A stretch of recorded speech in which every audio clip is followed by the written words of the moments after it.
Good morning. This is Russ Oglesby at Grace Life Church.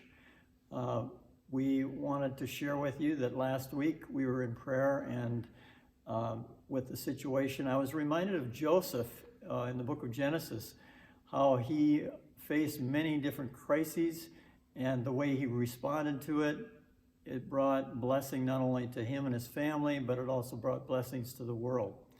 If you remember the story of Joseph, he had been sold into slavery by his brothers. They hated him, they rejected him, they were jealous of him. And as he was in slavery, he found that God blessed him, and yet during those blessings, there was different ones like his boss's wife that tried to seduce him and propositioned him. And because of that, he was falsely accused, thrown into jail. He responded faithfully to God. And yet, while in jail, after a time, he was given the opportunity to interpret some dreams, thinking that maybe this is the way that God was going to set him free. And yet, after he interpreted the dreams, there was 2 years that he had to wait. And finally, he was moved into a position of influence with Pharaoh, telling the nation that they needed to prepare through 7 years of good times and then store up.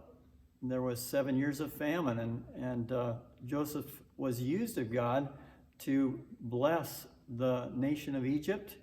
And then his family came, and they were able to be saved from the famine.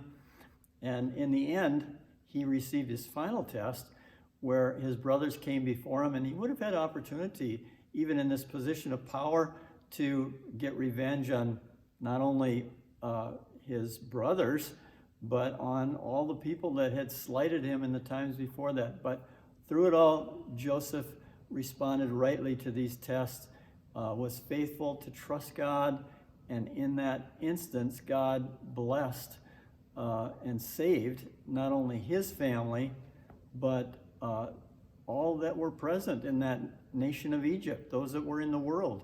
When it was all said and done, I got to thinking about this, and I thought, we also are being tested in a time of crisis. And like our pastor Doug said on Sunday, when we're in a time of crisis, in a time of trial, we shouldn't say, why me? But we should rather ask, how? How, Lord, do you want to use this to put me in a position to serve as many as I can so that many will be saved? Thanks for listening.